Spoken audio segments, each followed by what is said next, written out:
mutanen da suka daura damara sai sun zubar da kima da mutuncin malaman addini a arewacin Najeriya. Kafiran arewa da su suke alfahari. Maguzawa 'yan Hausa zalla masu cin mutuncin malaman addini duk suna da joint tax da irin waɗannan mutanen. Aqidar su daya. Menene target din su? Malaman addini rak su ne target din su. Ba sa tsoron Allah, makiya malaman addini ne, kiyayya ta wuce gona da iri. Idan ba kai bakin azzalimi bane, ta yaya akwai shugaban kasa, akwai ministan tsaro, akwai gwamnoni, akwai 'yan sanda, akwai sojoji, akwai duk nau'in jami'an tsaron duniya da aka tanaje su don samar da tsaro. Ka ki zuwa ka tsine musu albarka sai ka dauko malaman addini kana nema ka zage su akan matsalar rashin tsaro. Jama'a, wannan ba san zuciya bane? Akwai san zuciya mafi girma a duniya da yafi wannan? Idan ka zo kana wai malaman addini ba sa magana, malaman addini nan saboda tsaban magana ma rabuwa biyu suka yi. Wasu suka ce ayi yaki, wasu suka ce ayi sulhu. Duk akan menene? Akan matsalar rashin tsaro ne. Ka zo ka ce wai sai dai su rinka conference. Matsiyata ku zo ku ce an ba su kuɗi sun tare sun yi wani abu, da kuɗin ka za su tare su conference din? Mutanen da idan za a conference din da za a kashe, kai za ka biya kuɗin da za su conference din? Marasa tsoron Allah, idan aka tare aka yi wani abu su rugo da gudu su ce an tara su an ba su kuɗi za su ma dan siyasa campaign ko za su samu mai 'yan ta'adda mafita. Haka suke ba sa tsoron Allah, duk inda aka bullo sai sun yi zagi sai sun yi sharri.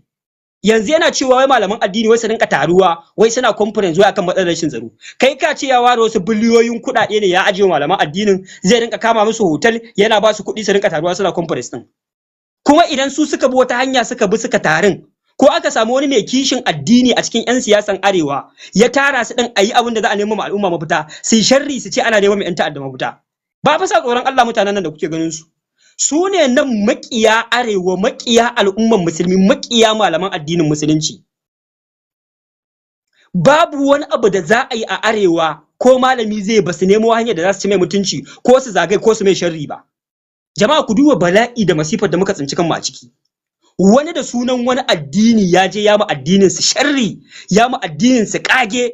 Malamai suka fito suka ce su ma a matsayinsu na masu wakilcin musulunci suka ce a cire shi. Amma saboda sharri da guba ta kiyayya irin ta waɗannan mutanen, suna jin cewa shi wannan masharancin shine akan daidai, malaman su ba akan daidai suke ba.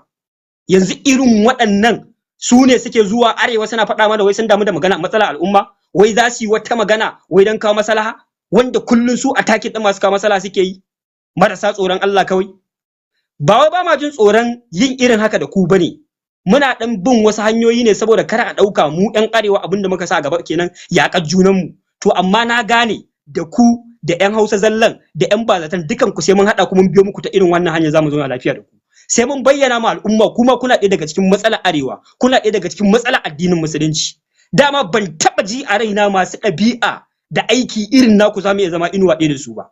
Domin mu mun bambanta da ku, muna malaman addinin mu kara, muna ma addinin mu kara, amma ku maciya amana ne. Ku hatta makiyan addinin musulunci ma goyon bayan su kuke yi akan biyan bukatar ku ta sai ku rusa malaman addinin musulunci da kuke da sabani da su. Ko sun taba iyayen gidanku ko wani sabani ya shiga tsakanin ku da su. Saboda haka wallahi ba za mu daga muku kafa ba. Tunda haka kuka zaba mu bi irin wannan hanyar mu gani da mu da ku waye zai kai labari. Na ji daɗi sosai da ka gaya masa cewa ba haƙƙin malamai ba ne ma a yaƙi ta'addanci ko su yi magana akan yaƙi da ta'addanci. Suna da ‘yanci su yi magana a kai, suna da ‘yanci su yi shiru.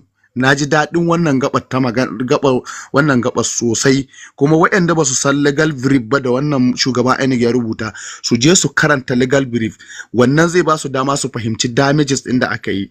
Sai point ɗin da nake son in adin a nan wanda baya cikin nan shine a arewacin Najeriya ko kuma in ce a Najeriya in general, in ma za mu tuhumi wani akan matsalar shugaban INEC to mu tuhumi 'yan majalisunmu da suke majalisa musulmai, saboda ai ‘yan Rufa'i bidiyo kawai yayi, suka ga bidiyo suka yi makin wannan bidiyon, ana nominating ɗinsa a matsayin minista. Sanatansu ya tashi daga Kogi, ya tashi ya ce ba za a yi confirming ‘yan Rufa'i ba saboda ‘yan Rufa'i yayi kaza, kuma daga wurin aka ta rubuta petition ana kai ma DSS suwaye aka hana a baiwa ‘yan Rufa'i minista. Kuma abinda ‘yan Rufa'i ya faɗa a bidiyon, in ka duba shi, ka duba abin da ke cikin legal brief, damages din da ke cikin legal brief wallahi ya lunka na ‘yan Rufa'i so 5,000. Saboda a cikin legal brief wannan mutumin ya tuhumi Najeriya a matsayinta na ƙasa, sannan yana tuhumar sojojin Najeriya, sannan yana tuhumar kabilar Fulani generally bai bambanta ba, sannan yana tuhumar addinin musulunci, yana tuhumar shari'a, sannan yana tuhumar dan fodiyo wanda bai da alaka akai da dan fodiyo.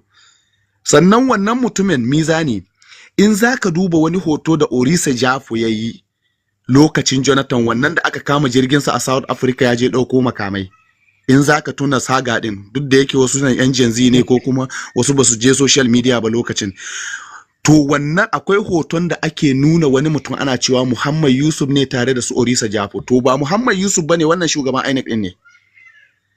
Zaka ga hoton, in yanzu kai sacin ɗinsa a internet zaka gani mafi akasari a Facebook internet za su ɗauko ma labarin, in kace Orisa Jafo da Muhammad Yusuf wanda ya ƙirƙiro Boko Haram, za a ɗauko ma hoton, zaka ga Orisa Jafo tsaye, sannan ga tsakiya Dakubo Asare, sannan sai gefe shi wannan shugaban INEC din na yanzu. Saboda mutum ne da ya shahara wajen pushin agenda, kuma kowa ya sani waɗanda suke da wayo anan sun san me muka fuskanta a lokacin Jonathan. Gemu ma sai da ya zama bala'i mutum ya aza. Direba ma a ma'aikata sai da ya koma sa suit. Duka mun sani, kuma Muhammad Yusuf da aka kama shi ba a kama shi da gemu ba, amma haka kawai aka ce gemu wani identity ne na 'yan Boko Haram. So don haka mutane ne da suka kware da pushin agenda, kuma saukarsa wannan abin da malamai suka yi yayi daidai. Mu muna goyon bayan addinin musuluncin mu, kuma muna goyon bayan malaman mu akan wannan, don ba akan kuskure suka yi magana ba. Akwai kiristoci da yawa da aka ba su mukamai a gwamnatin nan da gwamnatocin da suka wuce, babu wani wanda a tarihin Najeriya majalisar malamai ta fito ta yi accusing ɗinsa kamar wannan, kuma tana da cikakken dalili a kansa, kuma mu 'yan ƙasa mun gani mun karanta. Don haka a sauke muna shi, a sa kiristan da bai da illa wa Najeriya, bai da illa wa wata ƙabila a ƙasa, bai da illa wa addinin musulunci, bai da wata baka ajanda ɓoyayya da yake fushin. Simple a kai muke, kuma malamanmu daidai suke. Na gode sosai Mizani for abin nan, na gode. A nan jama'a, duk wanda yake shi musulmi ne ko kirista ne ko ɗan arewa ne, ya fahimci gabar da aka jefa mu a ciki. Duk ta sanadiyar amfani da kashe-kashe da ake yi kawai tsakanin ƙabilan Fulani da Hausawa. Ba fa maganar 'yan Boko Haramun ko 'yan Ansaru masu kashe mutane ba. Jama'a, ko kun fahimci masu son kawo wani rudanin a arewa? Duk wani ta'addanci da wata ƙungiyar ta'addanci za ta yi komi girman shi, ba su da matsala da shi. Misali a ce ga 'yan Boko Haram sun je Kwara sun kashe mutane 160 da wani abu, idan da za su kashe 1000 a Maiduguri, ba su da matsala da wannan. Ba za su yi criticizing ɗinsu ba haka ba zai ɗaga musu hankali, ba su damu ba. Amma duk wani abu da yake da alaƙa da Bafulatani da Bahaushe, suna da interest mai mugun ƙarfi a kan shi. Ko kuna so ko kun fahimci cewa yanzu a arewa musulunci ma so ake kawai a ce addinin Fulani ne, ta'addanci ne zallar shi, babu wani abu na alheri a cikin shi. Shi yasa ake so a ce dan Fodiyo dan ta'adda ne, Bello Turji ɗan ta'adda ne, ci gaban jihadin dan Fodiyo suke yi. Yanzu idan kai magana da Fulatanci ake so a yi amfani a jona maka, sai a ce kawai kai dan ta'adda ne, ka zo kai wata magana ne ta ta'addanci a matsayinka na musulmi mutumin kirki ga maganar al'umma. Jama'a, ko kun fahimci ajandar siyar da take tafiya tsari kan tsari, kuma suna yin nasara, kuma suna amfani da waɗannan wanda kuka ga muna nuna ɓacin rai da zafin rai. Idan kuka ga mun zo kamar mun rikida mun zo muna magana haka ran mu a ɓace, muna masifa, muna duba girman barnar da waɗannan ake amfani da su ake cin mata ne a arewa, ko kuma lokaci ba ku fahimce mu ba, sai mu ji kamar mi hauka mu zo mu da wannan surutun muna kumfar baki. Ban sani ba ko kun gane wannan gabar. Yanzu suna so su mai da musulunci ta'addancin Fulani. Yanzu da musulunci ta'addancin Boko Haramun ne, ya ƙi tasiri, an ƙi karɓan shi. Sun gane cewa fa 'yan Boko Haramun fa 'yan Boko Haramun ne.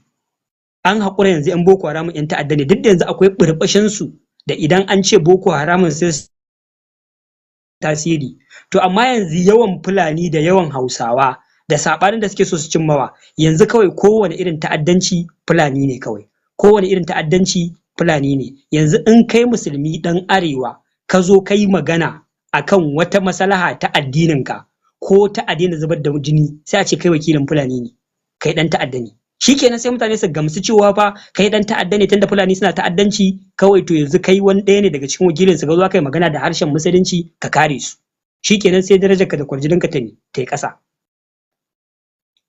Wannan kes ɗin na Amofitan da wannan salon yanzu ake so a yi nasara a gagar cire shi saboda me yanzu an yaɗa farfagandar hatta fa shi kanshi Dr. Bashir Aliyu shugaban wannan council ɗin na ulama yanzu cewa ake wai council of plan su wa'ancan arnan yan bazatan da suke so sai an bar shi akan mulkin abin da suke faɗa musu kenan shugaban council of fulani ne ba a daina ce muku ulama ba na malamai bane yanzu tsinannu la'anannu sun kai gabar da malaman addinin mu ma sun raba gida biyu idan malami ba fulatani ne to ba musulunci yake wakilta ba fulani yake wakilta idan kai mai son gaskiya ne mai faɗin alheri akan arewa to kai ba fulatani ne fulani kake wakilta ba arewa ba saboda haka dole kai shiru baka isa kai magana ba idan kaga kayi magana an saurare ka to ka goyi bayan arna ko ka goyi bayan rusa arewa to yanzu mutumin ne ya zo ya kulla sharri da kage da tuhuma ya hada da Hausawa da Fulani da malaman addini da addinin ku kaf ya muku kudin goro